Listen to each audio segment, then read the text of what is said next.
This video, I'm going to be ranking my top 50 songs of this year, 2021. Guys, the last top 50 video got a whopping record-shattering 370 views, and this one could be the best one yet. Also, only a small percentage of people who watch my videos are actually subscribed, so if you end up liking this video, consider subscribing. It's free, and you can always change your mind. Enjoy the video. We done? We done with the corporate cash grab intro? Alright. What a magnificent year this was, and today, after days of pure hard work and adrenaline, I have made this video, compiled a list of my favorite 50 songs of 2021. This is Watch Mojo, and you're watching. Just that level make devils pray now. Hold up, no peace. Hold up, police. Don't call police.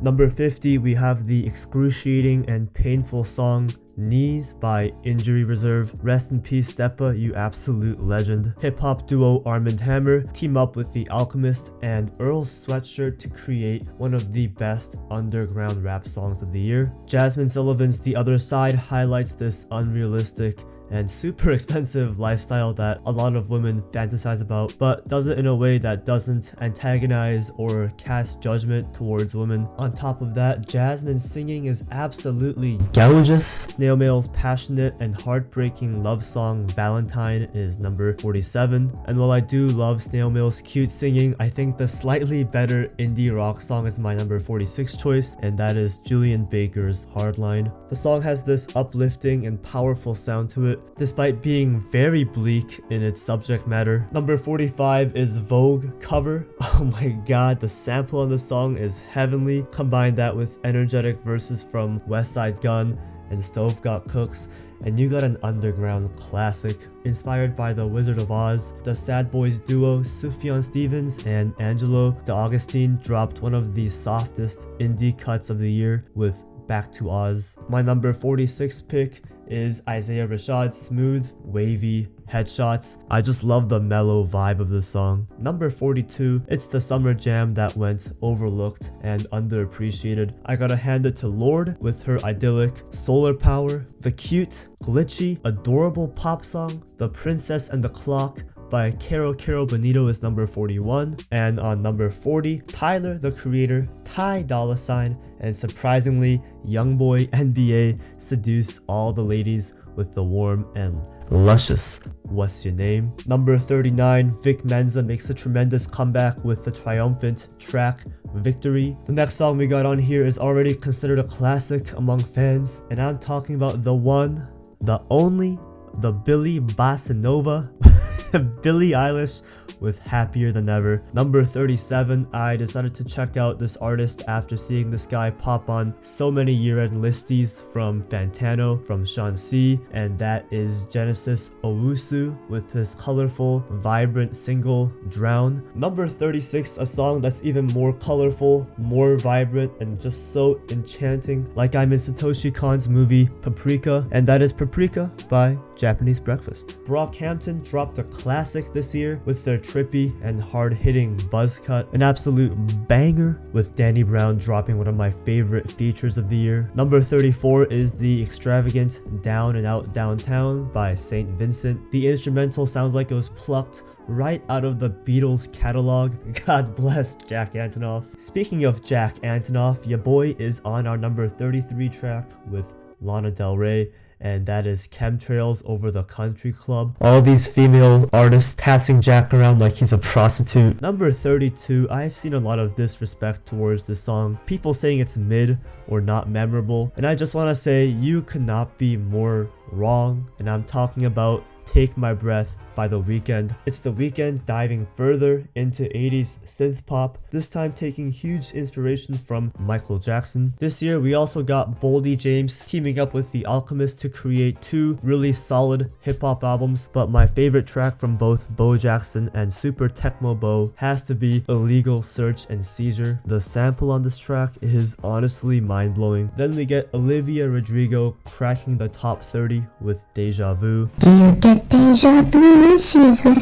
Number 29 is TK Mazza and Umi's Sweet Soft and seductive jam Onto Me. Weezer's beautifully arranged and orchestrated All My Favorite Songs comes through at number 28. And just as the year was coming to a close, I thought we were done with great music, but we got a Christmas gift from the best duo of the year, Nas and Hit Boy, with Ugly, a track where Nas talks about the violence occurring in many black communities. And barely missing out on the upper half of the list is, again, Tyler, the Creator's 10-minute, compelling, heartbreak masterpiece, Sweet, I Thought You Wanted to Dance. Another 10-minute magnum opus, and that is Taylor Swift with All Too Well. Absolutely stunning. Taylor's always had a talent for storytelling, and she really shines here. Speaking of a compelling narrative, number 24, Bloody Canvas, one of the best rap songs of the year. Polo G's storytelling is extremely mature and actually really graphic in its detail. With my number 23 song, it really felt like a blast from the past, and that is, again, Nas and Hit Boy on Wave Gods. I love the retro 90s inspired production. Nas is gliding on this beat, and even ASAP Rocky shows up with an exceptional feature. Numero 22, you can call this one the sexiest song of the year, and that is Kiss Me More with Doja Cat and SZA. And at last, number 21, we have the somber and melancholy Feel Away by Slow Tie, with an incredible feature from James Blake. This absolutely blew my mind. The emotions in this song are so raw and real to me. There's no posturing, there's no flexing. It just feels so vulnerable and honest.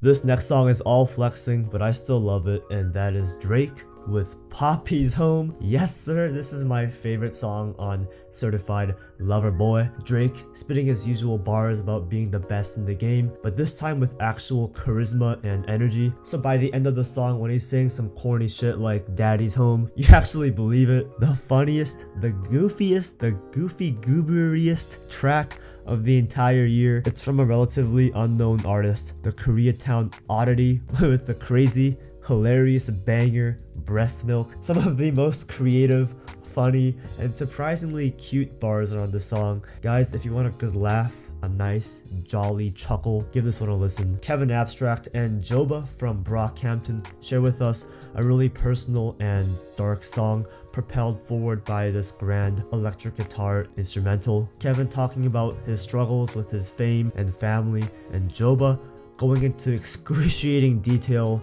about his father's suicide. The Light feels like the darkest therapy session you could ever have, which is pretty ironic for a song called The Light. You guys might be wondering, where the hell is Silk Sonic? Well, here we go. Smoking Out the Window is what a perfect song sounds like. I mentioned this before in one of my acclaimed album reviews. This is a Future song disguised in the shiny, extravagant Silk Sonic veneer. She belongs to the streets! Bruno Mars and Anderson .Paak will go down as one of the best musical duos of all time. Number 16, J. Cole's My Life is the perfect combination of the classic soulful production and the modern trap sound. Cole comes through with infectious energy, and 21 Savage drops a cold ass verse as usual, and even the hook by Moray is fantastic. Gotta thank Antoine Fantoine for introducing me to one of the best albums of the year, The Turning Wheel by Spelling, and one of the most ambitious and captivating songs from that album has to be Boys at School. It's 7.5 minutes of pure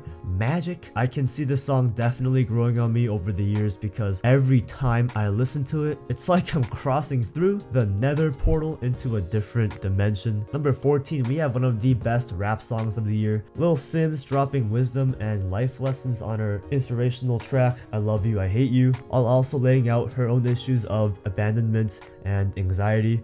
Number 13, the most hype song of 2021 from this year's breakout star, Baby Keem, and his cousin. You might know him. He's an unknown, obscure artist called Kendrick Lamar. Bro, Family Ties slaps so hard. As much as Baby Keem holds his own ground on the song, let's be real, Kendrick smokes here. Smoking on your top 5. I love Kendrick's flow switch ups. I love the beat switch. Everything about the song is peak modern hip hop. Bro, number 12. It's not just beautiful, it's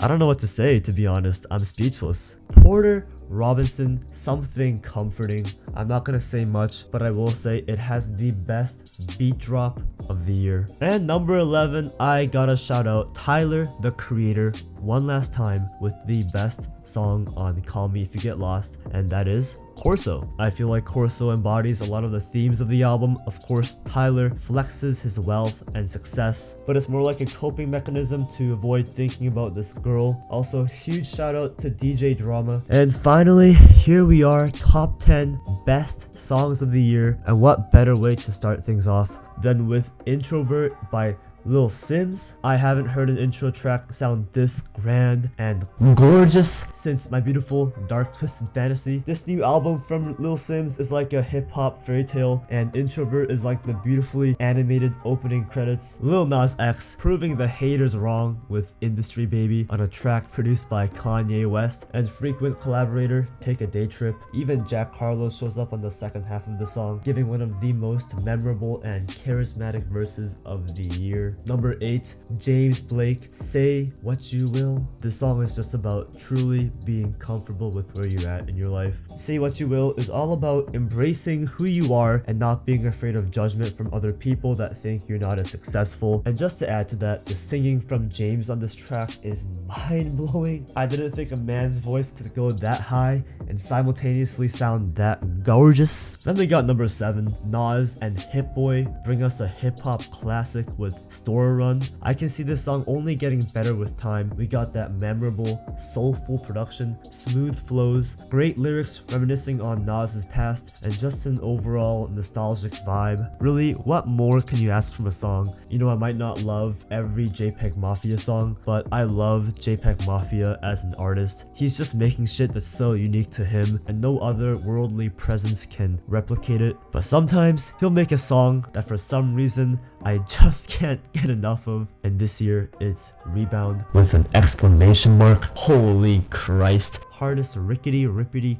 rip rap of the year. Number 5, I've been listening to this song 24/7 and I can't stop myself. Spelling again with her passionate and magical banger, Always. Boys at School might be the more ambitious and groundbreaking song, but Always just has that replay value. Number 4, Nas and Hit Boy again with Rare. They really are in rare form. The more I listen to it, I really think King's Disease 2 is one of the best rap albums of the past couple of years, and Rare is the album's victory lap. That third verse is easily top 5 rap verses of the past year, and Nas's confidence on the song is absolutely unreal. Number 3 and number 2 are kind of a tie, so I'll talk about both these songs together because they do have a similar vibe, but that vibe is the most heavenly, awe-inspiring vibe you could ever vibe to. Ya boy, Porter Robinson, our Lord and Savior, is back. Number 3, Look at the Sky. Number 2,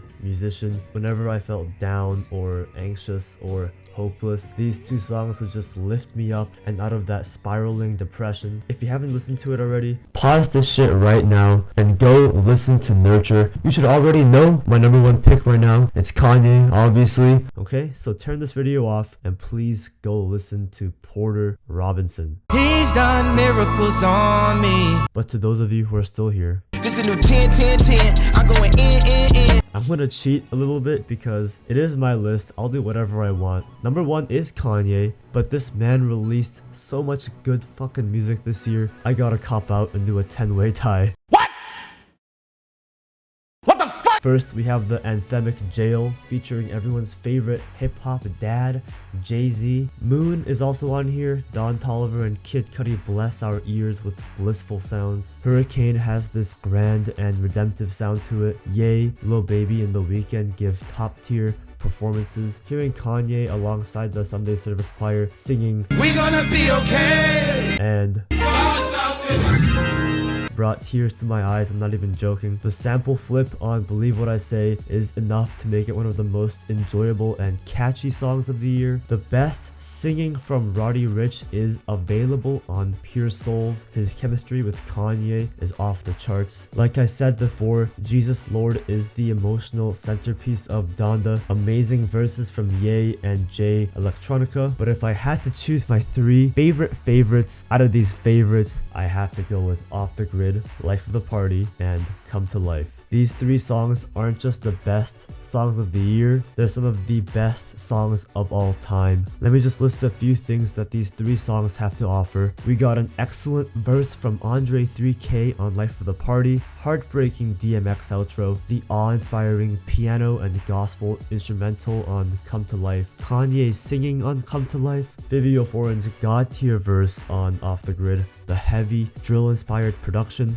on this track too, and Kanye hasn't sounded this hungry on a verse since Life of Pablo. But okay, you might be asking, what's your favorite out of these 3? What's your actual #1 song of the year? And if you're pointing a gun at my head, forcing me to choose the one song that helped me get through this year, through all the struggles and all the self-doubt, I have to give it to It's about drive, it's about power. We stay hungry, we devour. Put in the work, put in the hours, and take what's out.